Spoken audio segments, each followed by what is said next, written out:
The crystalline halls of the Zephyrian royal palace echoed with the soft whisper of Marcus Chen's boots against the polished floor.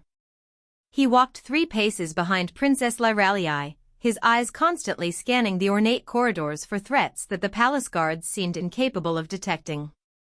The princess floated rather than walked, her gossamer wings catching the light from the floating luminescent spheres that dotted the ceiling like captured stars. Marcus had been assigned as her personal guardian 6 months ago, much to the princess's obvious displeasure. The Galactic Council had insisted upon it after the 3rd assassination attempt on her life, but Princess Lyralii treated his presence as nothing more than an insult to her dignity. "Must you lumber behind me like some primitive beast?" she said without turning around, her melodic voice carrying the particular tone of disdain she reserved especially for him.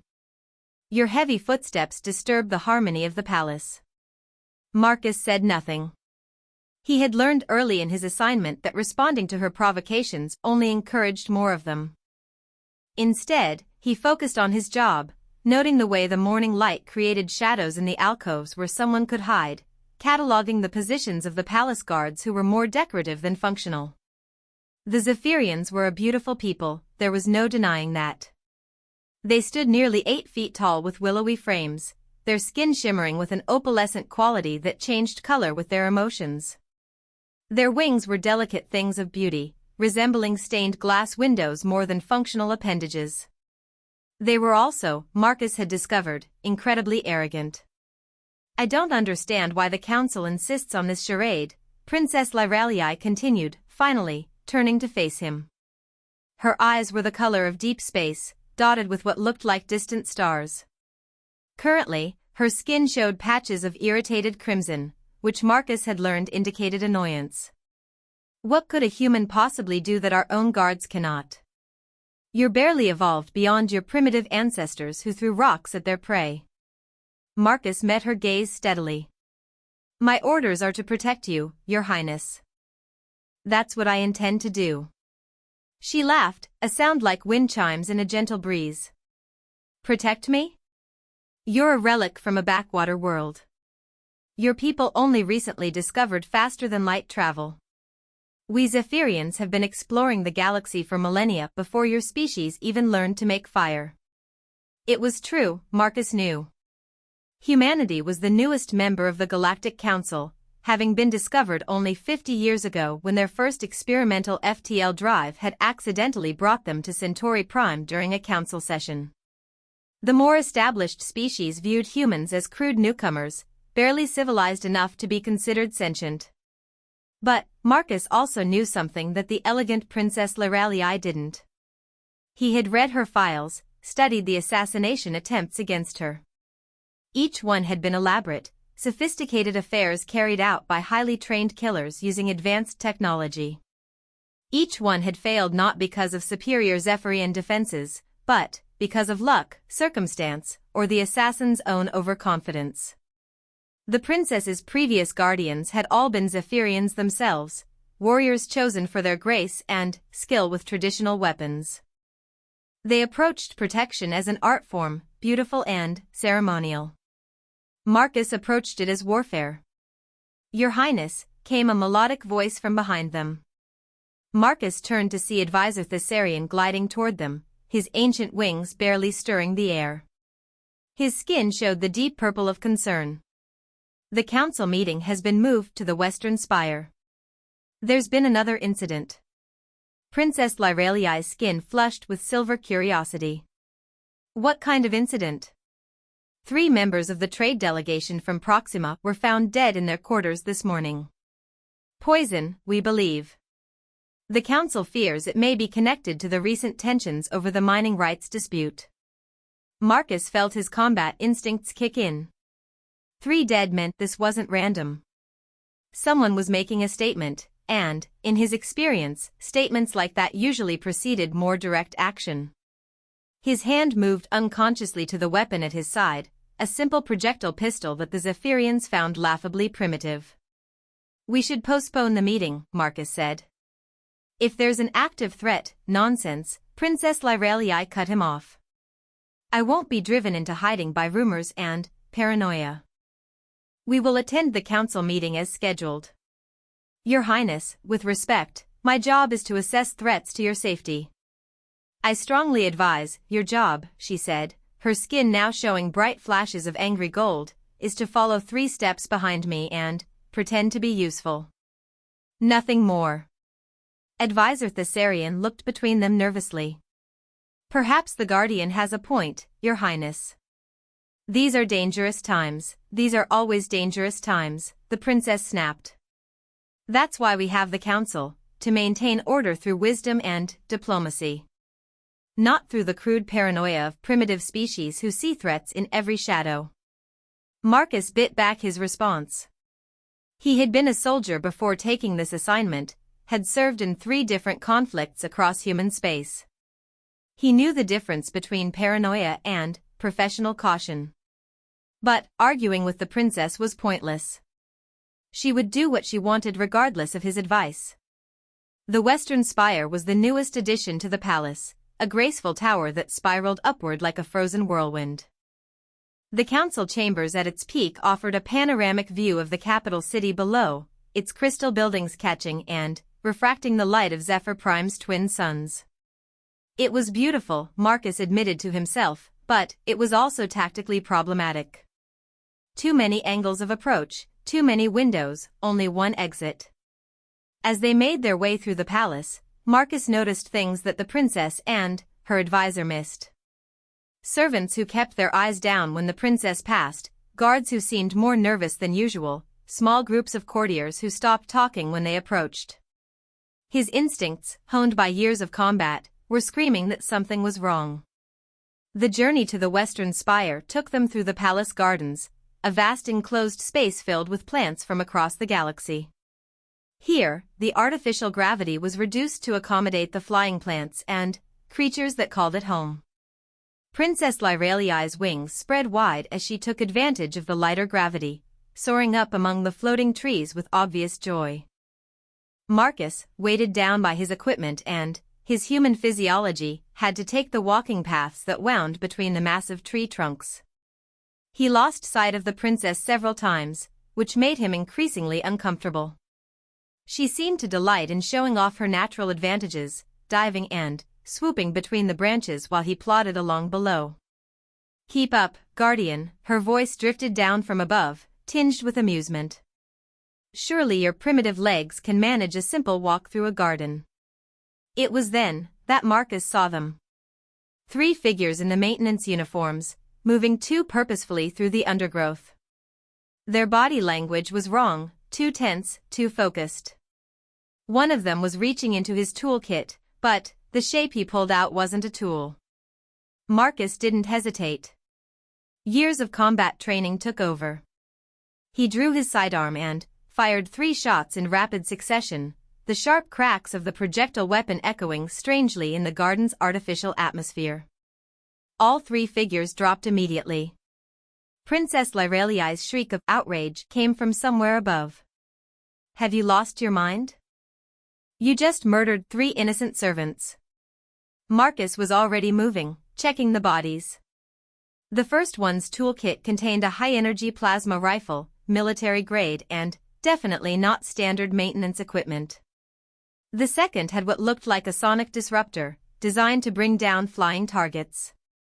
The third carried an assortment of poison darts and a small crossbow. Your Highness, Marcus called up, his voice steady despite the adrenaline flooding his system. You need to come down here. Now. I will not. You're clearly having some kind of psychotic break. I'm calling for, her words were cut off by the whine of energy weapons charging. Marcus looked up to see 4 more figures emerging from concealment among the tree branches, all of them armed with military-grade weaponry. They had been waiting for the princess to come within range. Contact!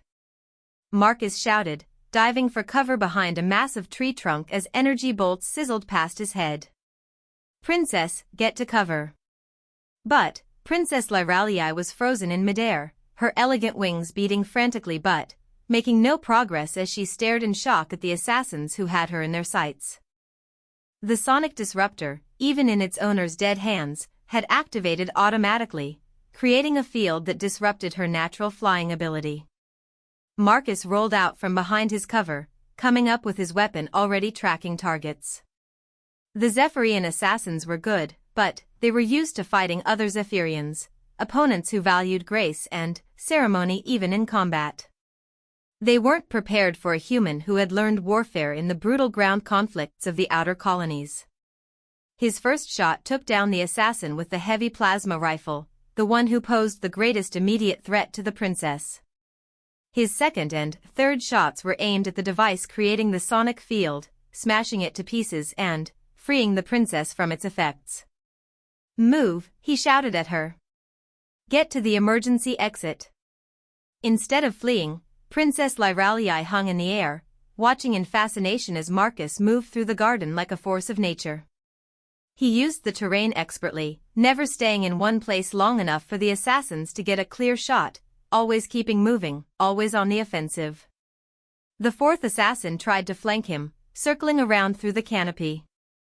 Marcus anticipated the move, putting 3 rounds center mass as the figure tried to swing down from a branch. The fifth had taken cover behind a cluster of floating crystal formations, using them as a shield while he tried to line up a shot at the princess. Marcus's tactical training kicked in. He couldn't get a clear shot at the assassin, but he could see the support cables that kept the crystal formation in position.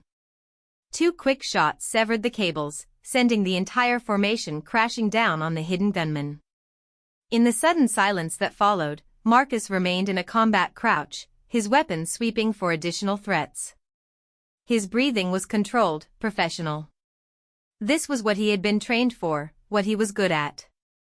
12, he said quietly. What? Princess Lyralii descended slowly, her skin now showing the pale blue of shock. 12, Marcus repeated, ejecting the empty magazine from his weapon and smoothly inserting a fresh one. That was 12 assassins total. 3 in the initial group, 4 in the trees, 5 more who were probably meant as backup. How did you? She began, then stopped, staring at the bodies scattered throughout the garden. I counted them as soon as I spotted the first 3, Marcus explained, still scanning for threats. Standard tactical doctrine for this type of operation would call for multiple teams with overlapping fields of fire. The sonic disruptor was meant to ground you, make you an easy target for the snipers in the trees.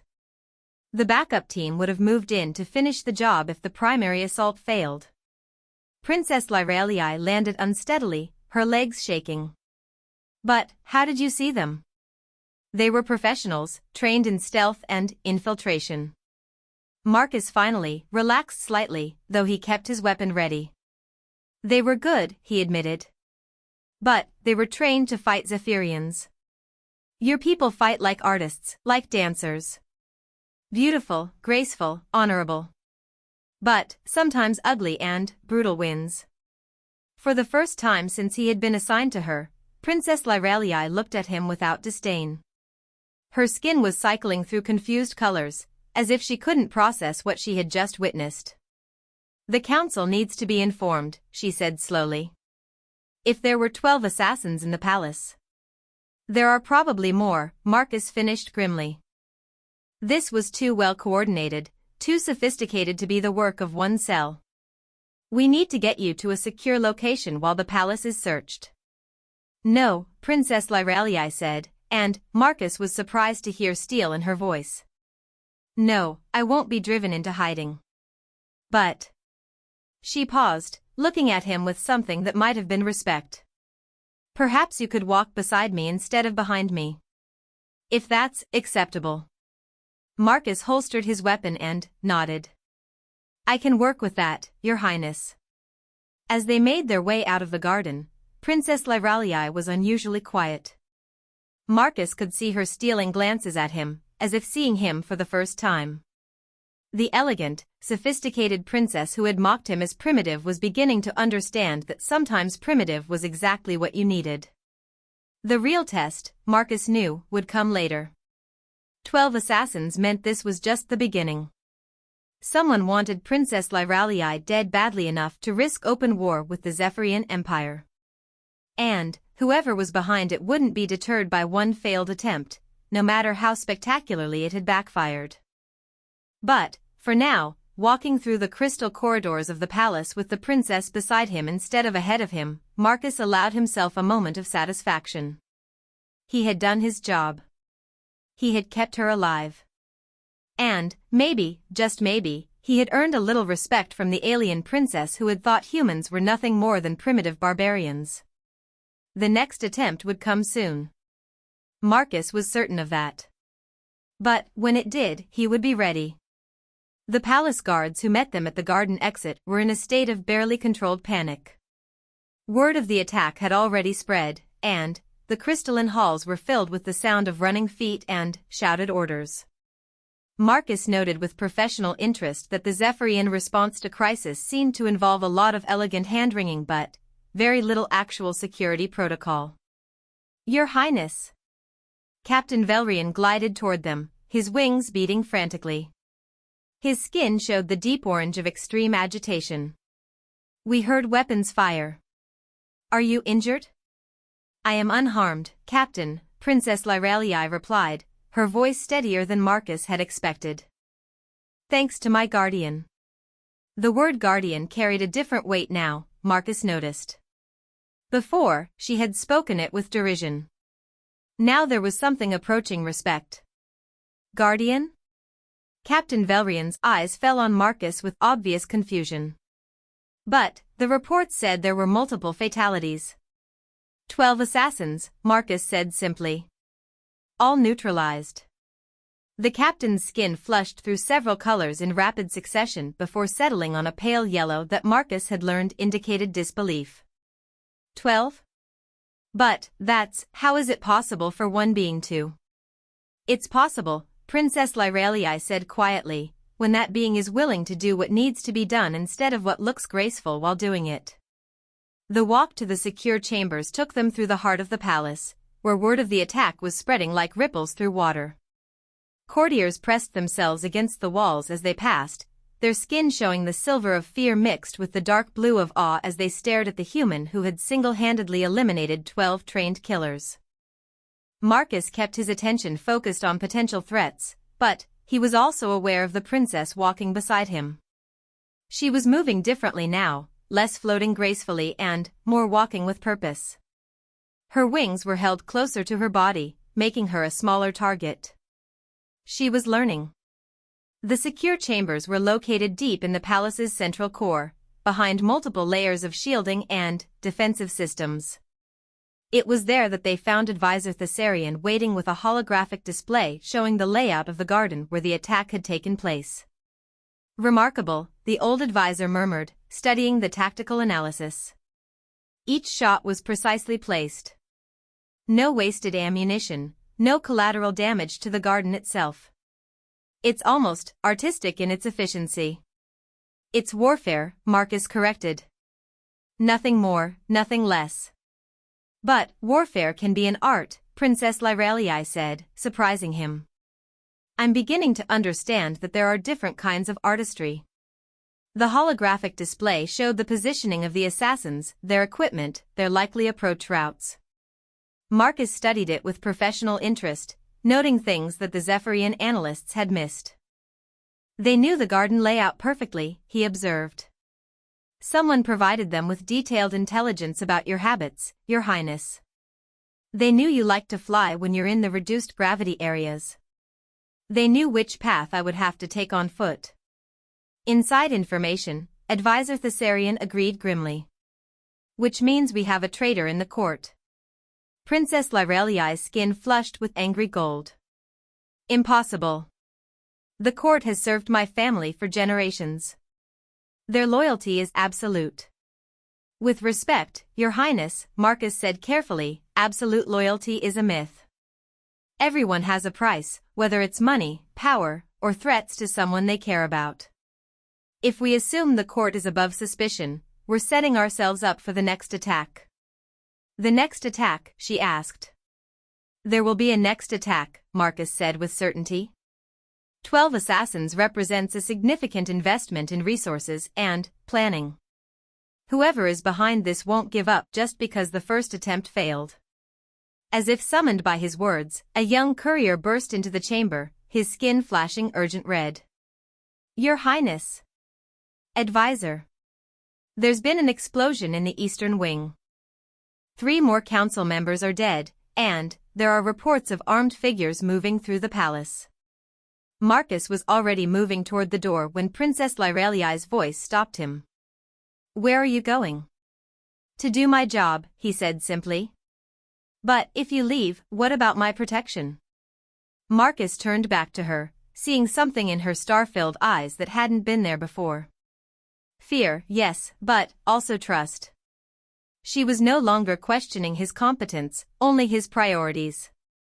The best way to protect you, Marcus explained, is to eliminate the threat. If there are more assassins in the palace, I need to find them before they find you. Then, I'm coming with you. Absolutely not. Marcus's voice was flat, final. You stay here, in the secure chambers, with the doors locked.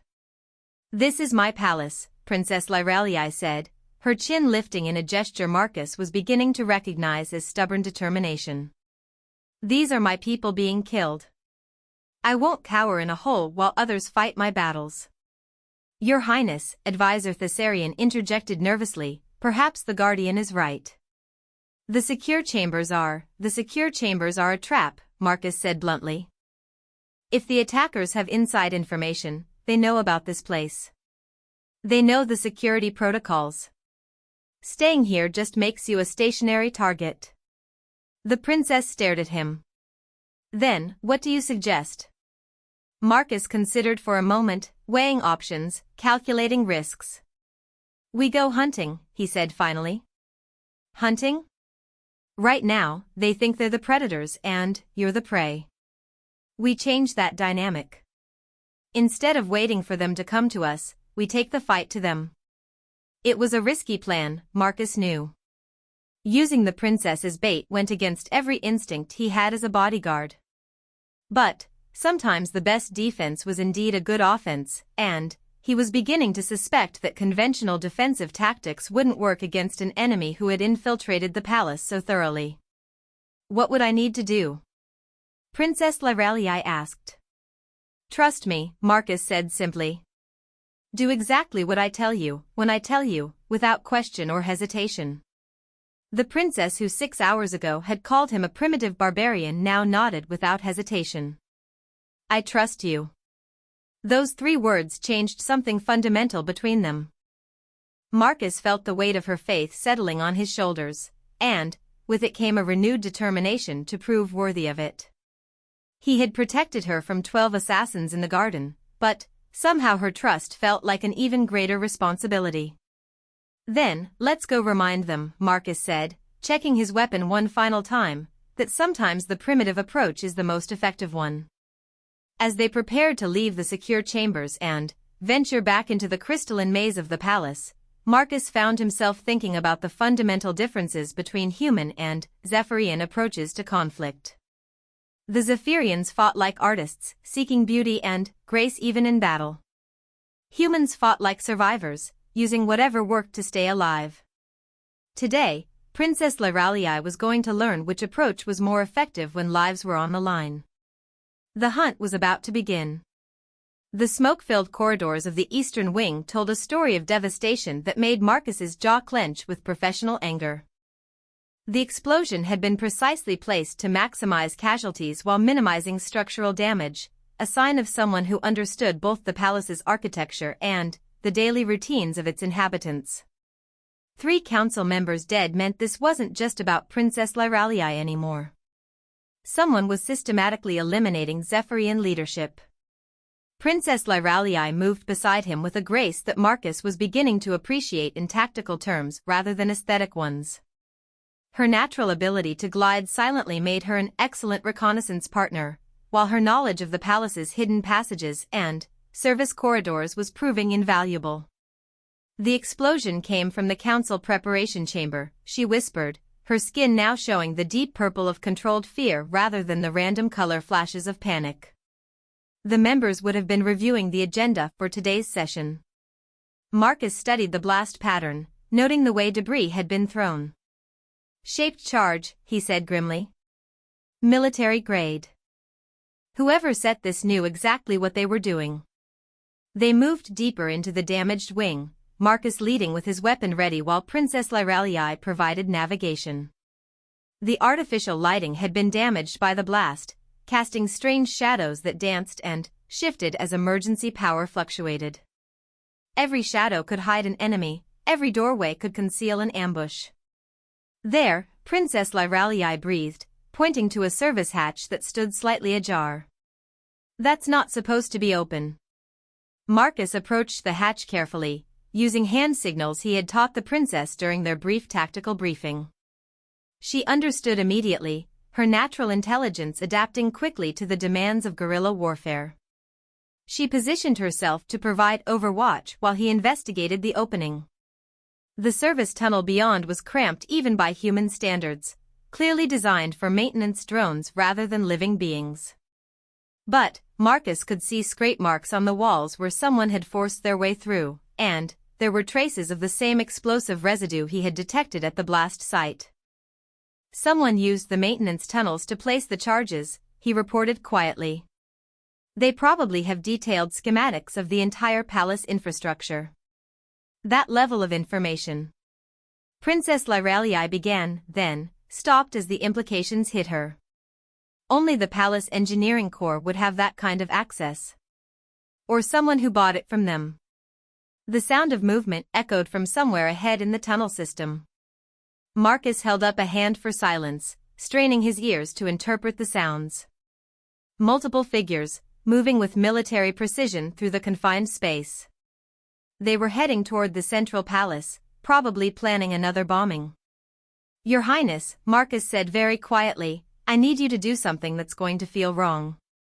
What? I need you to scream. Princess Lyralii stared at him in confusion. Scream? Why? Because they're expecting to hunt you.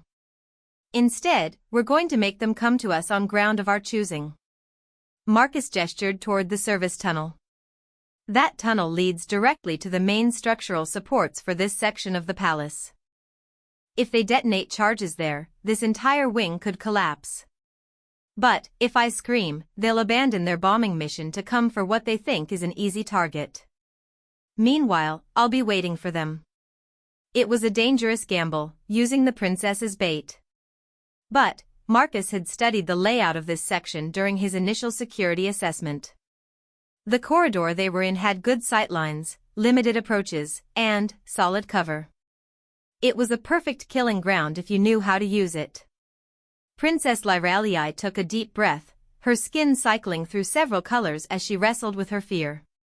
Then, she let out a scream that would have done credit to any human horror movie, a sound of pure terror that echoed through the crystalline halls with crystal-clear resonance. The response was immediate. The sounds from the service tunnel changed direction, multiple sets of footsteps converging on their position. Marcus could hear voices speaking in low tones, coordinating their approach. Professional, disciplined, but making the fundamental mistake of assuming their target was helpless. When they come through that doorway, Marcus whispered to Princess Lyralii, you get behind that support pillar and stay there no matter what happens. Understand?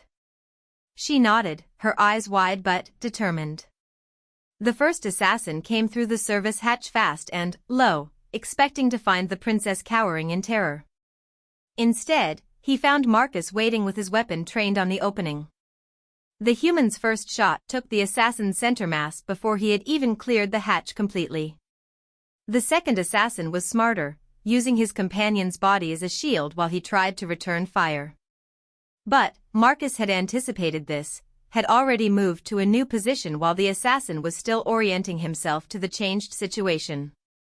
The human's second shot came from an entirely different angle, ending the threat before it could develop. Contact rear. Princess Lyralii called out, her voice surprisingly steady. Marcus spun to see three more figures emerging from a doorway behind them, having used the distraction of the frontal assault to flank their position. But Princess Lyralii had learned from watching Marcus in the garden.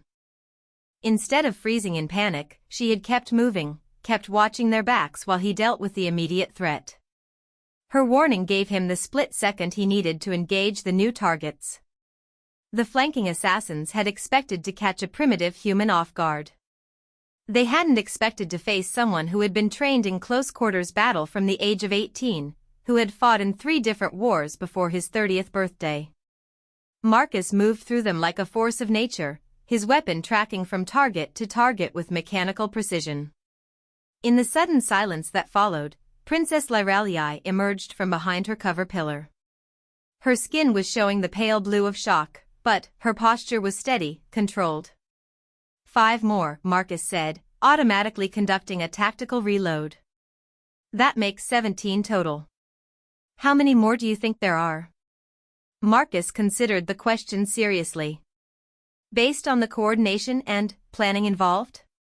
I'd estimate at least 25, maybe 30 total. This is a full-scale operation. Princess Lyralii stared at the bodies scattered around the corridor. In my own palace. How is this possible? Because someone with significant resources wants you dead, Marcus said bluntly. The question is why? What makes you worth this kind of investment? Before the princess could answer, a new voice echoed through the corridor, amplified by some kind of sound system. The words were in Zephyrian, but Marcus's translator implant rendered them into clear English. Princess Lyralii, this is Commander Zekther of the Free Zephyr Liberation Front. You and your corrupt government have oppressed the outer colonies for too long. Today, your reign of exploitation ends. Princess Lyralii's skin flushed with angry gold. The Liberation Front? They've been extinct for decades. Apparently not, Marcus said grimly. He had heard of the Liberation Front during his pre-assignment briefings. A revolutionary group that had opposed the expansion of the Zephyrian Empire into the Outer Rim colonies. They had been crushed in a series of brutal military campaigns 20 years ago, their leadership executed or imprisoned. Princess, the amplified voice continued, you have one chance to prevent further bloodshed. Surrender yourself to us, and we will allow the remaining council members to live. Continue to resist, and we will bring down this entire palace around your delicate wings. They can't seriously expect me to, Princess Lyralii began. They're buying time, Marcus interrupted. Keeping us talking while they reposition for another assault. We need to move.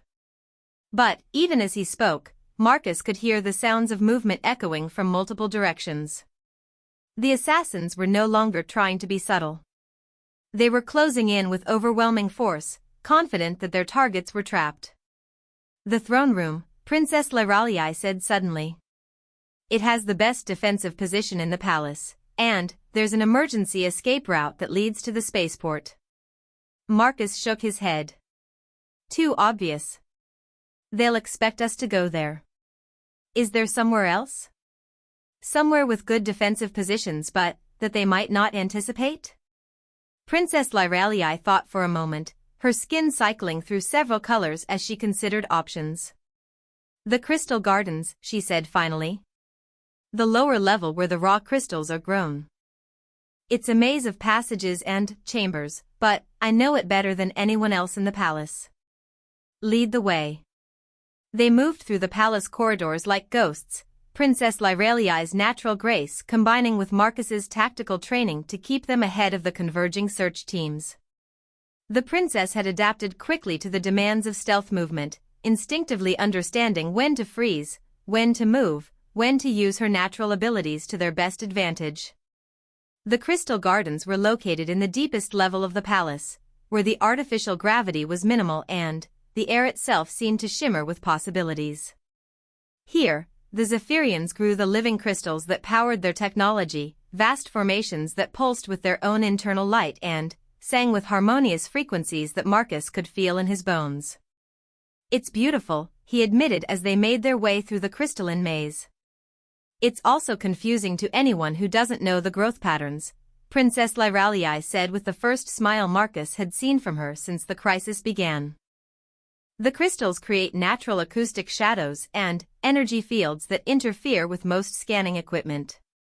They found a defensive position in the heart of the gardens, where a cluster of particularly large crystals created a natural fortress with multiple escape routes.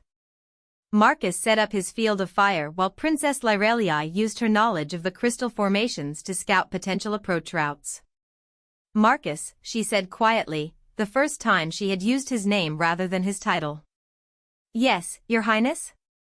Earlier, when you said everyone has a price. What's yours? The question caught Marcus off guard. He had been expecting tactical discussions or strategic planning, not personal philosophy. I don't understand. The Liberation Front must have approached the palace staff, convinced them to provide intelligence and assistance. They must have offered something compelling enough to overcome loyalty to the crown. What would it take to buy your betrayal? Marcus considered the question seriously as he adjusted the sight on his weapon. Nothing, he said finally. Nothing? That's not realistic. Everyone wants something. I want to do my job, Marcus said simply. I was assigned to protect you.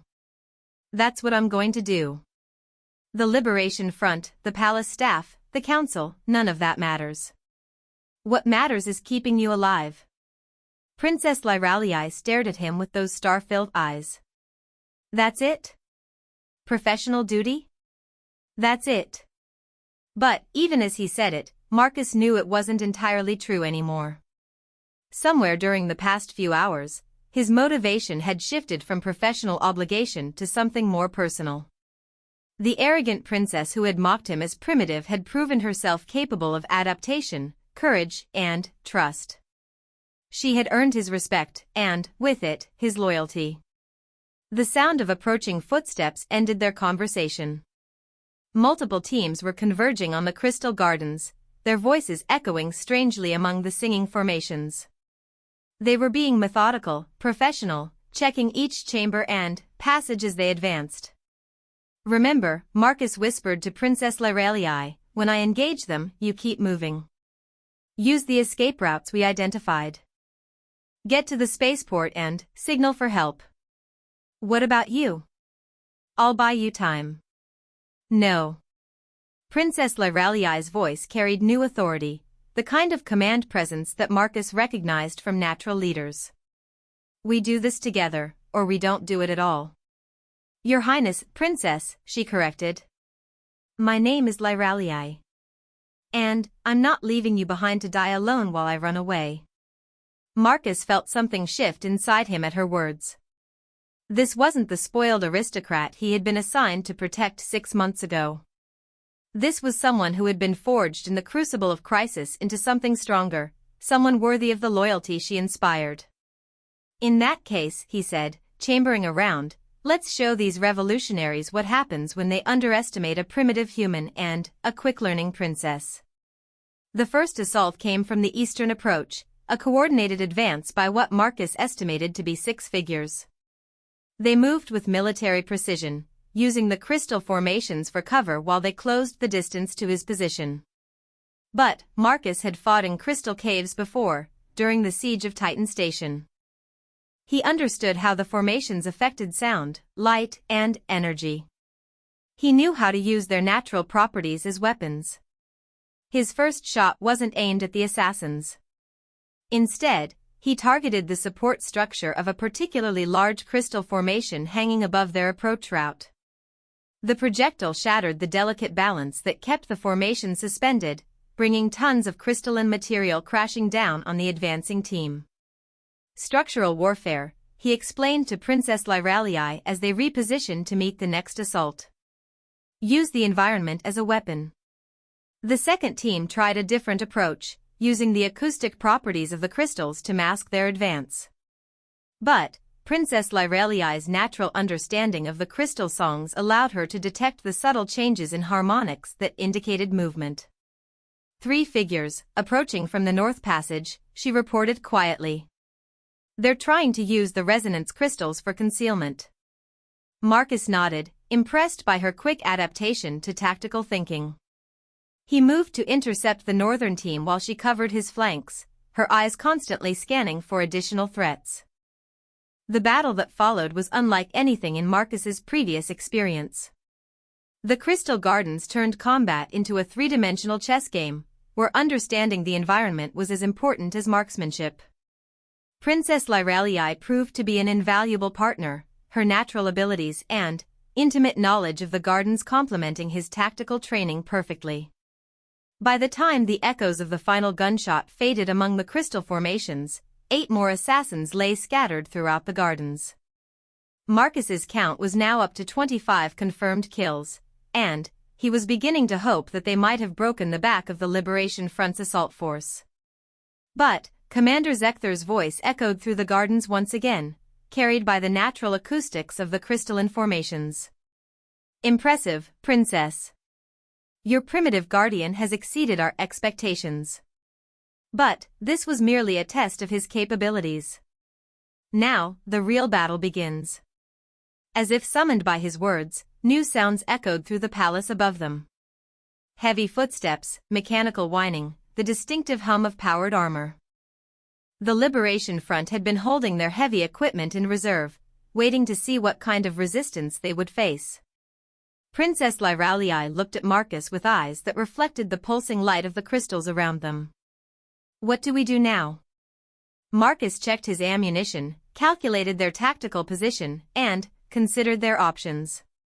They had proven that human determination and Zephyrian adaptability could work together effectively.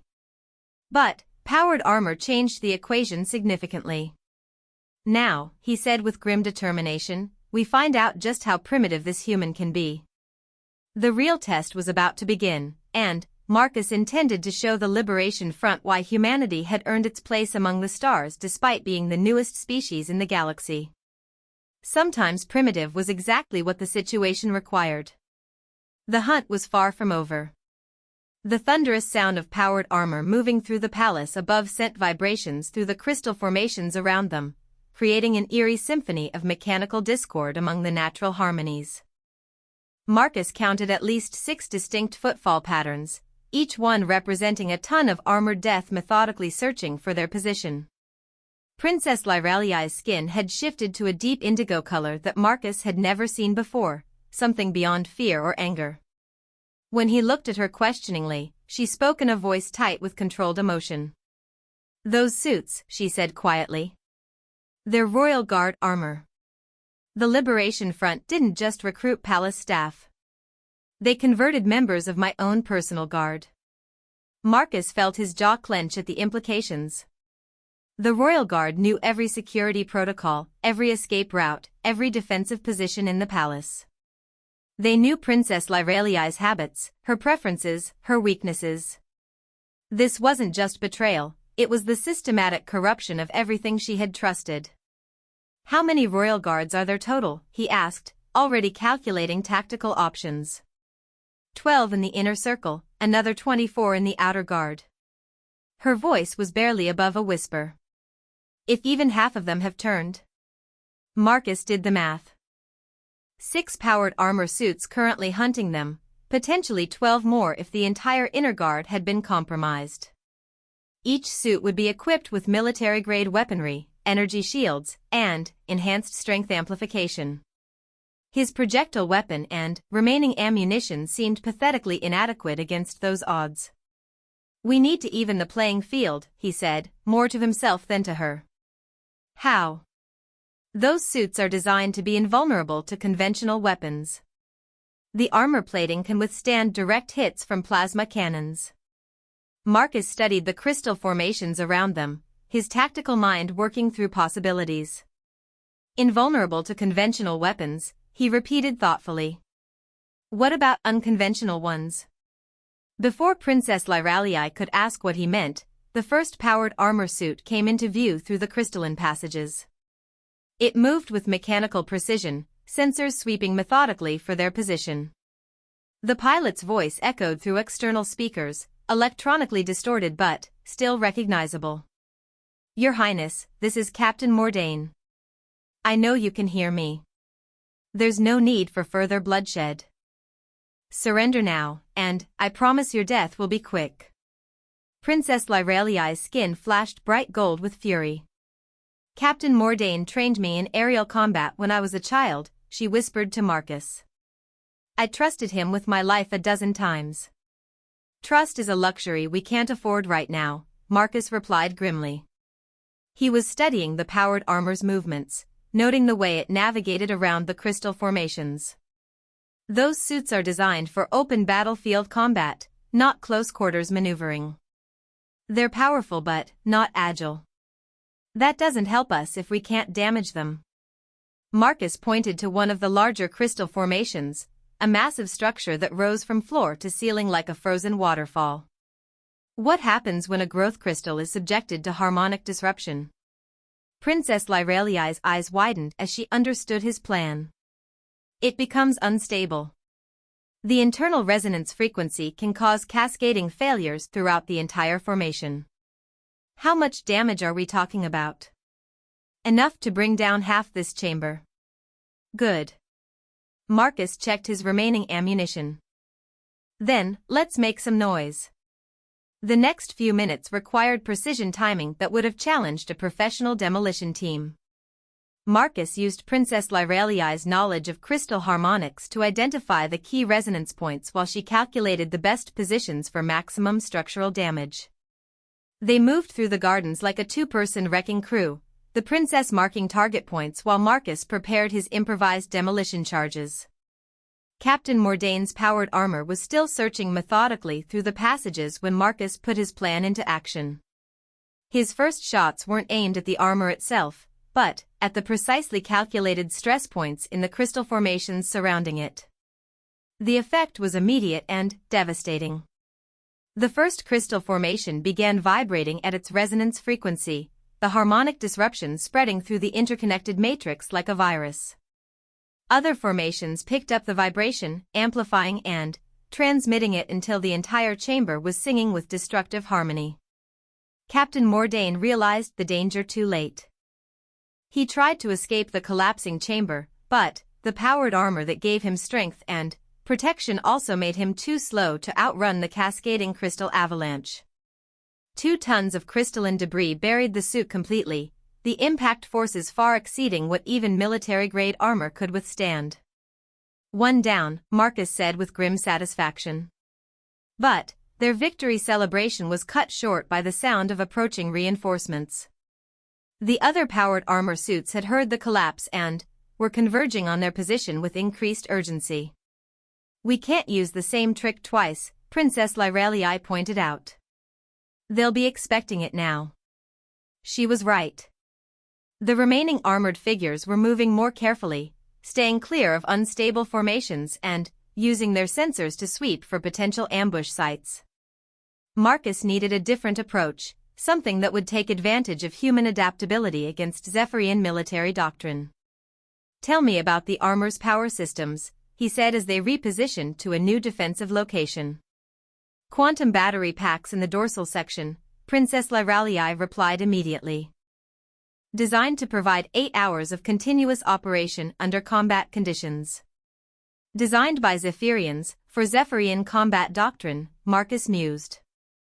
"Which means they're built for grace, efficiency, and sustained engagement." "But what about burst power requirements?" "I don't understand." Marcus was remembering his training in powered armor vulnerabilities, lessons learned during humanity's brief but intense conflict with the hegemony worlds. "Every power system has limits. Push it hard enough, fast enough, and something has to give." He began searching through the crystal gardens for specific formations, ones that Princess Lyraliai had mentioned during their earlier conversations. The resonance crystals, the ones that the palace used for communication and energy distribution throughout the complex. "If I can create a feedback loop through the palace's crystal communication network," Marcus explained as they moved, "I might be able to overload their armor's sensors and targeting systems."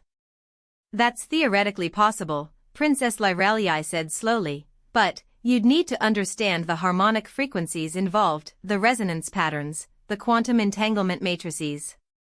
"I don't need to understand them," Marcus said with a grin that was more predatory than reassuring. I just need to break them in the right way. The next powered armor suit appeared as they reached the central communication crystal, a massive formation that pulsed with data streams connecting every part of the palace. The armored figure moved with confident precision, sensors locked onto their position. Sir Marcus Chen, came the electronically distorted voice. Lieutenant Vexstar, Royal Guard. You fought well, but this ends now. Step away from the princess. Can't do that, Lieutenant, Marcus replied, positioning himself near the communication crystal's primary resonance chamber. I have a job to do. He didn't give Lieutenant Vexstar time to respond. Instead, he emptied his remaining magazine into the communication crystal's harmonic focal point, each shot carefully aimed at the quantum coupling nodes that Princess Lyralii had identified. The effect was spectacular. The communication crystal began broadcasting a chaotic mixture of every signal it had ever carried, pumping raw data streams through the palace's quantum entanglement network at frequencies that made the air itself shimmer with interference. Lieutenant Vexstar's powered armor immediately began malfunctioning, its sensors overwhelmed by the data storm. The suit's targeting systems cycled through random lock-ons, its movement became jerky and uncontrolled, and its energy shields fluctuated wildly as the power distribution network tried to compensate for the quantum interference. Marcus didn't waste the opportunity. He tackled Princess Lyralii, rolling both of them behind cover just as Lieutenant Vexstar's malfunctioning weapon systems began firing randomly throughout the chamber. The powered armor became its own worst enemy, its superior firepower turned against it by the very technology it depended upon. The lieutenant's final transmission was cut off mid-word as his suit's power systems finally overloaded completely, leaving him trapped inside 2 tons of dead metal and ceramics. 2 down, Marcus said, but he could already hear the other suits approaching, moving more cautiously now that they understood they were facing an opponent who fought in ways their training had never anticipated. The interference won't work again, Princess Lyralii warned. They'll have adapted their sensor protocols. Then, we adapt too. Marcus was already moving toward the next phase of his plan. The crystal gardens were vast, with dozens of different formations serving various purposes throughout the palace. Each one represented a potential weapon if you understood how to use it properly. The third encounter came near the power distribution center, where massive crystals channeled energy throughout the palace's systems. This time, the armored opponent was more cautious, using cover and maintaining distance while trying to flush them out with suppression fire. Sergeant Thymel, Princess Lyralii identified quietly. Demolitions expert. Which meant, Marcus realized, that this opponent would understand the dangers of the environment and wouldn't be easily tricked into a trap. He needed to think like a demolitions expert himself, using the sergeant's own knowledge against him.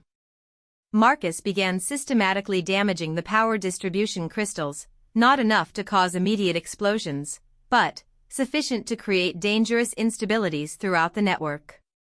Each shot was calculated to increase the quantum pressure in the system, building toward a critical threshold that only someone with explosives training would recognize. Sergeant Thymel realized what was happening too late. His knowledge of demolitions told him exactly how dangerous the situation was becoming, but his powered armor was too slow to escape the blast radius when Marcus fired the final shot that pushed the power system past its safety limits. The explosion that followed lit up the entire crystal gardens like a miniature star, the energy release far exceeding anything Marcus's simple projectile weapon should have been able to generate. When the light faded and the echoes died away, the sergeant's armor was nothing more than twisted metal scattered across the chamber floor.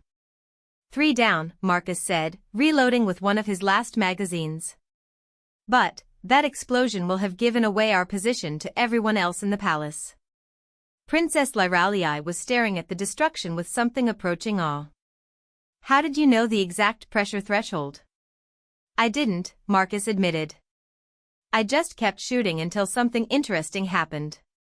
Her skin cycled through several colors before settling on a pale gold that Marcus was beginning to recognize as surprised admiration.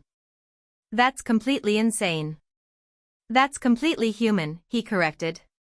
Sometimes the best strategy is not to have a strategy. It makes you unpredictable. The remaining 3 powered armor suits were closing in rapidly now, their pilots apparently having decided that caution was less important than overwhelming force. Marcus could hear their coordination through their tactical communications, professional and disciplined as they established overlapping fields of fire and prepared to end the engagement decisively. We're running out of surprises, Princess Lyralii pointed out. And you're running out of ammunition. She was right. Marcus had perhaps 24 rounds remaining, facing 3 opponents who had learned from the mistakes of their fallen comrades. The tactical situation was rapidly becoming impossible. But Marcus was remembering something from his pre-assignment briefing, a detail about Zephyrian psychology that might provide one last advantage. Their entire culture was built around concepts of honor, tradition, and ritual combat. Even in their revolutionary fervor, the Liberation Front members were still fundamentally Zephyrian in their thinking. Your Highness, he said formally, I need you to issue a challenge. A challenge? Traditional Zephyrian combat doctrine. Single combat to determine the outcome of a larger conflict. Even revolutionaries will respect that tradition if it's properly invoked. Princess Lyralii understood immediately. You want to face them one at a time instead of all together. It's our only chance. And it has to come from you, with proper royal authority.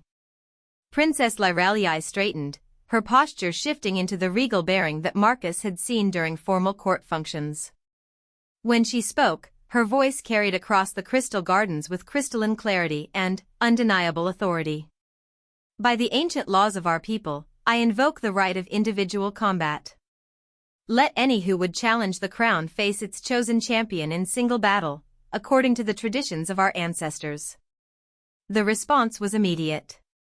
The approaching powered armor suits stopped their advance, and Marcus could hear voices arguing through their communication channels.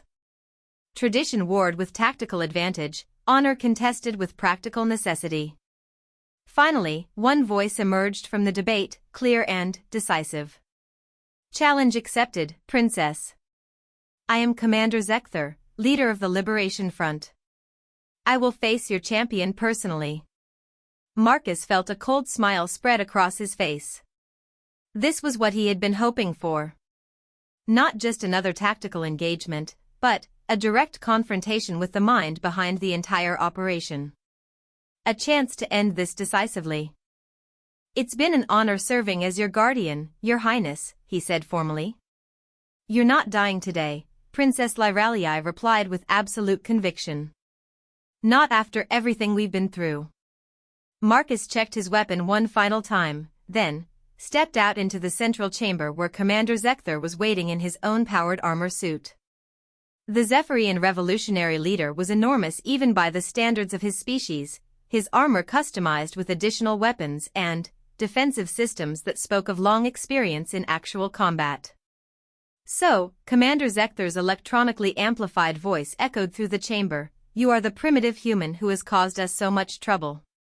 I must admit, you've exceeded every expectation.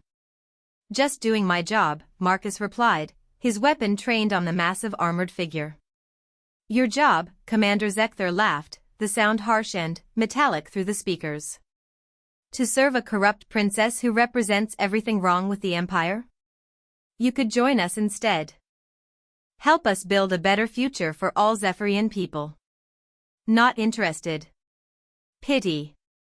Commander Zekthar raised his own weapons, energy cannons that could punch through starship armor. Then, die for your primitive loyalty. The final battle was about to begin, and Marcus knew it would determine not just his own fate and that of Princess Lyralii, but the future of the entire Zephyrian Empire. Sometimes, he reflected as he prepared to face impossible odds, being primitive was exactly the right approach. The hunt was about to reach its climax.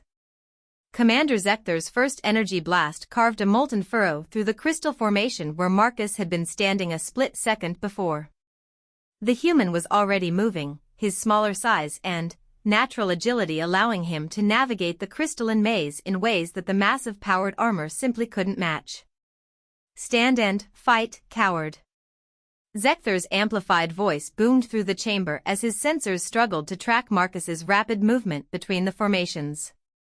But Marcus wasn't running from the fight, he was choosing his ground. Every veteran soldier knew that terrain was a weapon unto itself, and the Crystal Gardens offered advantages that he intended to exploit fully. He ducked behind a cluster of resonance crystals, their natural harmonics interfering with the armor's targeting systems just enough to spoil Zecthor's aim. Princess Lyralii watched from the concealment Marcus had insisted upon, her skin cycling through colors that reflected her emotional turmoil. She could see what Marcus was attempting, using the environment to offset the massive technological advantage of the powered armor. But she could also see the mathematical inevitability of the engagement. Zecthor had virtually unlimited firepower, near-impervious armor, and enhanced strength that made him a walking fortress. Marcus had skill, determination, and a rapidly dwindling supply of ammunition. "Your guardian fights well for a primitive," Zecthor called out, apparently deciding that psychological warfare might succeed where direct assault had failed. "But he's only delaying the inevitable. When he falls, Princess, you'll understand that your empire's time has ended." "The only thing ending today," Marcus replied from somewhere among the crystals, "is your revolution." Zecthor's response was a concentrated barrage of energy fire that turned several crystal formations into glowing slag, the intense heat creating steam clouds that further obscured vision throughout the chamber. But, instead of retreating from the assault, Marcus moved closer, using the chaos and confusion to close the distance between himself and his opponent. The powered armor was designed for battlefield engagement at medium to long range, where its superior firepower and protection could dominate any conventional opponent. But Marcus wasn't engaging conventionally. He was fighting like a guerrilla, using mobility and unpredictability to negate the armor's advantages.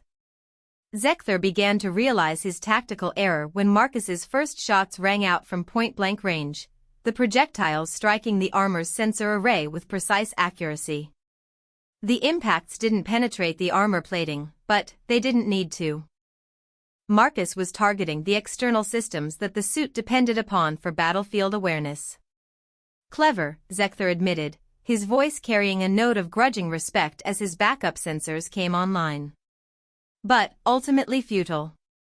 The commander activated his suit's combat enhancement protocols, trading energy efficiency for maximum performance. Servo motors whined as the armor's movement speed doubled, and targeting computers shifted to full automation mode. If Marcus wanted to fight at close range, Zecthor would demonstrate why that was a mistake. But Marcus had been expecting this escalation. He had studied powered armor tactics during his military service, understood their capabilities and limitations. The enhancement protocols made the armor faster and more dangerous, but they also made it less stable, more prone to mechanical stress failures. The human began a deadly dance around the armored giant, never staying in one position long enough for the automated targeting systems to lock onto him, always moving in patterns that forced Zecthor to make rapid direction changes that stressed the suit's enhanced servo systems. Marcus wasn't trying to destroy the armor through direct assault, he was trying to make it destroy itself. Princess Lyralii began to understand the strategy when she heard the first mechanical sounds of strain from Zecthor's suit. Subtle at first, just the faint whine of overstressed motors and the click of systems operating beyond their design parameters. But, as Marcus continued his relentless harassment, forcing the commander to pursue him through increasingly complex maneuvers among the crystal formations, the sounds became more pronounced. "You think to wear down my armor through attrition?" Zecthor called out, but there was less confidence in his voice now. "I have backup power systems, redundant mechanical arrays. Your strategy only delays your death." "Maybe," Marcus admitted, vaulting over a low crystal barrier as energy blasts seared the air behind him. "But I've got backup strategies too." His next shots weren't aimed at the armor itself, but at the crystal formations surrounding Zecthor's position. Not the structural supports this time, but the harmonic resonance chambers that Princess Lyralii had taught him to identify. Marcus began setting up a complex acoustic trap, using his understanding of crystal harmonics to create a feedback loop that would interfere with the armor's balance systems. Zecthar realized what was happening when his suit began to wobble unexpectedly, the internal gyroscopes fighting against harmonic frequencies that seemed to come from everywhere at once.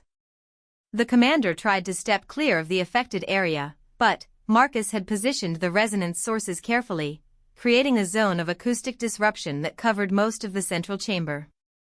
Impossible, Zecthar snarled as his armor lurched sideways, nearly losing balance completely. Human technology cannot interface with Zephyrian crystal matrices. You're right, Marcus called back, continuing to fire precisely aimed shots that maintained and amplified the harmonic interference. But bullets are pretty universal. The acoustic trap was working, but Marcus knew it wouldn't hold Zecthar for long. The commander was already adapting, using his armor's emergency stabilization protocols to compensate for the harmonic interference. Marcus needed to press his advantage while it lasted.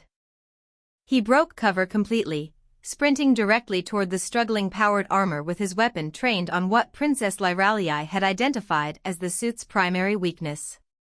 The quantum battery pack was heavily armored, but it also required ventilation ports to prevent thermal overload during extended combat operations. Marcus's next shots were aimed with surgical precision, targeting the ventilation grills that allowed heat to escape from the power systems. He wasn't trying to penetrate the armor, just to damage the thermal management systems that kept the quantum batteries stable. Zecthar understood the threat immediately. He brought his energy cannon around in a desperate attempt to stop Marcus before the human could complete his sabotage, but the harmonic interference was still affecting his targeting systems. The energy blast went wide, melting another crystal formation and adding more steam and confusion to the chamber. Marcus's shots found their target. The ventilation grills cracked and buckled under the projectile impacts, their delicate cooling fins twisted beyond functionality. Almost immediately, thermal alarms began sounding within Zecthar's armor as the quantum batteries started overheating. "You've signed your own death warrant," Zecthar declared, but his voice carried an edge of desperation now. "When these power systems overload, the explosion will kill us both." "That's the idea," Marcus replied grimly, diving for cover as he anticipated Zecthar's response. The commander's reaction was exactly what Marcus had expected. Faced with the choice between certain death from a power system explosion and possible survival through aggressive assault, Zecthar chose the attack.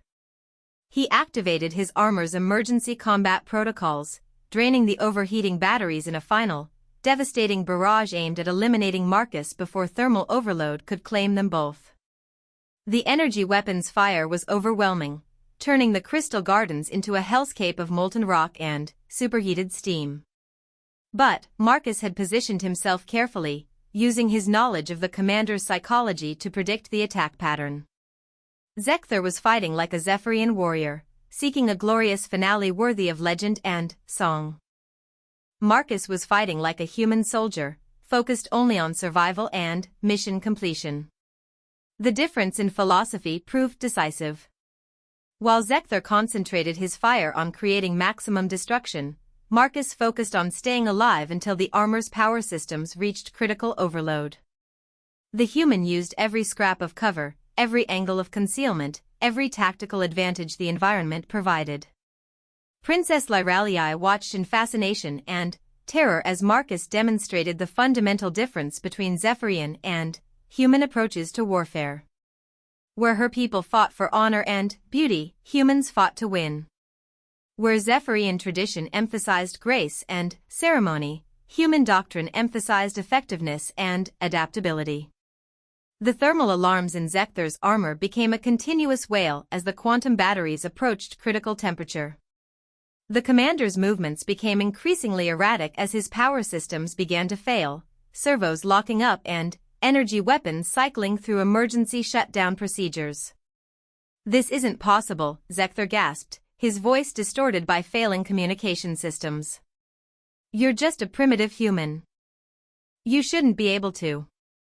His words were cut off as the first power cell reached critical overload and exploded within the armor's chest cavity. The blast wasn't large enough to breach the outer armor plating, but it destroyed the internal power distribution network and sent cascading failures throughout the suit's systems.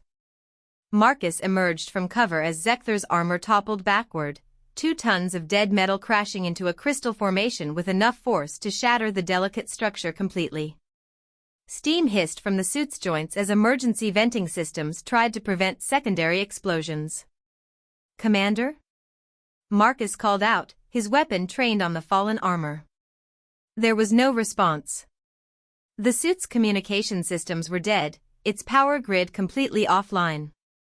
Commander Zekthar, leader of the Liberation Front, had been defeated not by superior technology or overwhelming force, but by a human who understood that winning was more important than looking graceful while you did it. Princess Lyralii emerged from her concealment, moving carefully among the scattered debris of the battle. Her skin was showing colors Marcus had never seen before, complex patterns that seemed to shift between awe, gratitude, and something deeper that he couldn't quite identify. "It's over," she asked quietly. "This part is," Marcus confirmed, conducting a tactical reload despite his nearly depleted ammunition supply. "But we still need to deal with the other 2 suits, and figure out how extensive the conspiracy really is." As if summoned by his words, voices echoed through the crystal gardens. The remaining 2 powered armor units were approaching, but their tone was different now. Instead of aggressive pursuit, Marcus heard confusion, uncertainty, and something that might have been fear. "Commander Zekthar," came a tentative call. "Sir, we're reading massive power failures from your position. Please respond." Princess Lyralii looked at Marcus with something approaching wonder. "They don't know he's dead," she whispered. "They're calling for orders that will never come." Marcus considered their tactical situation. 2 powered armor suits, probably confused and demoralized by the loss of their leader. His ammunition was nearly exhausted, but he had learned something important about psychological warfare during the engagement with Zekthar. "Your Highness," he said formally, "I think it's time to remind your subjects who you really are." Princess Lyralii straightened, her posture shifting once again into the regal bearing that commanded respect across the galaxy. When she spoke, her voice carried the absolute authority of someone born to rule, amplified by the natural acoustics of the crystal formations. "This is Princess Lyralii of the House of Ascending Stars," she declared, her words echoing throughout the gardens. "Your commander is dead, your revolution has failed, and your only choice now is surrender or the same fate that befell Commander Zekthar." The silence that followed was broken only by the sound of mechanical systems shutting down as the remaining powered armor suits powered down their weapons systems. Marcus heard the distinctive sounds of armored figures removing their helmets, and, moments later, 2 Zephyrians in military gear emerged from the passages with their hands raised in surrender. "Your Highness," one of them said, his skin showing the pale blue of shame and defeat. We believed we were fighting for a better future for our people." "You were fighting for a lie," Princess Lyralii replied, but her voice carried compassion rather than anger. "The Liberation Front offered you simple answers to complex problems. But real change requires wisdom, patience, and the courage to build rather than destroy." Marcus watched the exchange with interest, noting how the princess had grown during their ordeal. The arrogant aristocrat who had mocked him that morning was gone, replaced by someone who understood both the burdens of leadership and the value of those who served faithfully. The immediate crisis was over, but Marcus knew that the investigation into the conspiracy would take weeks or months to complete. The Liberation Front had infiltrated the palace at multiple levels, and rooting out all their supporters would require careful, methodical work. But, for now, standing among the wreckage of the Crystal Gardens with Princess Lyralii safe beside him, Marcus allowed himself a moment of satisfaction. He had done his job. He had protected her when it mattered most, and, in doing so, had earned something more valuable than payment or recognition. He had earned the respect of someone worth protecting. Marcus, Princess Lyralii said quietly as palace security forces began arriving to secure the area.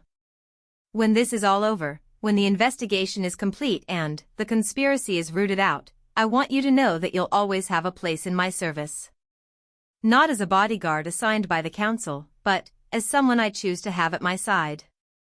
Marcus felt something shift inside him at her words, a sense of belonging that he hadn't experienced since leaving military service. I'd be honored, Your Highness. Lyralii, she corrected with a smile that transformed her entire face. My friends call me Lyralii. The hunt was over, but Marcus suspected that his real service to the Zephyrian princess was just beginning. Together, they would help rebuild not just the palace security, but the trust between ruler and ruled that the Liberation Front had tried so hard to destroy. Sometimes, Marcus reflected as they made their way back toward the upper levels of the palace, being primitive was exactly what civilization needed to survive. 3 months later, Marcus stood on the observation deck of the royal palace, watching the twin suns of Zephyr Prime set behind the crystalline spires of the capital city. The repairs to the palace were nearly complete, the damaged sections rebuilt stronger than before. But the real rebuilding, the restoration of trust and unity within the empire, was still ongoing. Princess Lyralii joined him on the deck, moving with the easy grace that had once irritated him but now seemed as natural as breathing. Her wings caught the fading light, creating patterns of color that shifted and changed with her movements. She had changed since that day in the Crystal Gardens, her bearing more confident, her decisions more decisive. The crisis had forged her into the leader she was meant to become. The investigation is finally complete, she said, handing him a data crystal containing the final report. 47 members of the court staff, 12 royal guards, and 6 council advisors. All recruited by the Liberation Front over the past 2 years. Marcus studied the crystal thoughtfully. That's a lot of people to turn against their own government. Zekthar must have been very persuasive. Or very desperate, Lyralii replied. The interrogations revealed that most of them genuinely believed they were fighting against corruption and oppression. The Liberation Front had convinced them that the empire was failing, that the outer colonies were suffering while the core worlds prospered. Were they wrong? The question hung in the air between them, heavy with implications. It was the same question that had driven the conspiracy in the first place, the fundamental challenge to the empire's legitimacy that had made the revolution possible. Lyralii was quiet for a long moment, her skin cycling through thoughtful colors as she considered her answer. Not entirely, she admitted finally. There were inequities, problems that the council had ignored for too long. The Liberation Front exploited real grievances, even if their solutions were wrong. It was an honest answer, Marcus reflected, and one that showed how much she had grown. The old Princess Lyralii would have dismissed any criticism of the empire as treasonous nonsense. This new version understood that strength came from acknowledging problems and working to fix them. So what changes? He asked. Everything, Lyralii said with quiet determination. The council has approved a comprehensive reform package. Greater autonomy for the outer colonies, economic development programs, representation in the Imperial Senate proportional to population rather than traditional privilege. Marcus nodded approvingly. Sounds like revolution through evolution instead of violence. Your influence, I think, Lyralii said with a smile. You showed me that sometimes the direct approach is better than the elegant one. Fix the problem instead of finding graceful ways to work around it. They watched in comfortable silence as the last light faded from the sky and the city's bioluminescent lighting began to activate. The palace itself glowed with soft radiance, its crystal structure designed to capture and redirect light in patterns that were both beautiful and functional. There's something else, Lyralii said, her tone shifting to something more formal. The Galactic Council has requested a full briefing on the crisis and its resolution. They're particularly interested in the tactical innovations you demonstrated. Marcus felt a familiar tension in his shoulders. They want to study human military doctrine. They want to understand how a single human operative eliminated a coordinated assault by 30 trained revolutionaries using powered armor and military-grade equipment. Lyraliai's skin showed faint amusement colors. The Council's military advisors are having difficulty accepting that conventional tactics could be defeated by what they term improvised barbarism. Improvised barbarism, Marcus repeated with a grin. I like that better than primitive approach. The point is, Lyraliai continued, they want to offer you a position with the Council's Special Operations Division. Joint command of a new unit designed to handle threats that conventional forces can't address. Marcus considered the offer. It would mean leaving Zephyr Prime, leaving Lyraliai's service, returning to the broader galaxy as a representative of human military capability. It was exactly the kind of career advancement that he should want, recognition for his service on the galactic stage. But, something had changed during the crisis in the Crystal Gardens. His mission had evolved from professional obligation to personal loyalty, and the thought of leaving Lyraliai's side felt wrong in a way that surprised him. What do you